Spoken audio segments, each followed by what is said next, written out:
Benim muhtar nimeti mi? Tova.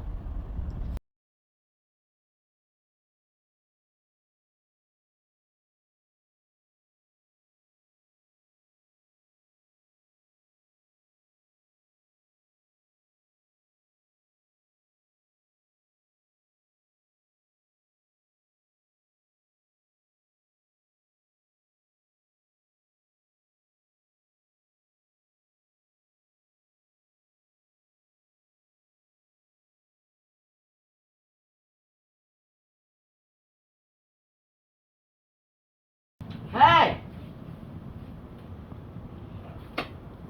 İki yılan beri Siz mi? siz. Ben mi alayım?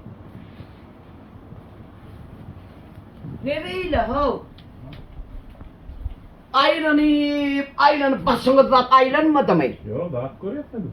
Vat koruyor. Tamam. Nire gelenin biliyen? Yo. O kışı ne mi? Asya pasodalar dünyası. Asya pasodalar dünyası. Beri park değil. Biz farklı. Aylanıp yürümeliler. Tut eline. İki adam öğlenen ne mi? Tamam. Ayağınızı veriyorsunuz, ayağınız bilen bile geleyin. Böyle. Tamam. Sağ olun. Tamam. Dur. Tamam. Gel. Ha? Gel Berki, gel. Bir kez alıp gidin şey. Başım aylanını da göre. Ben şunu alacağım.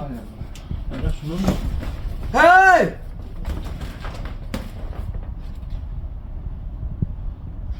Benim muhtar nimeti mi? Tova.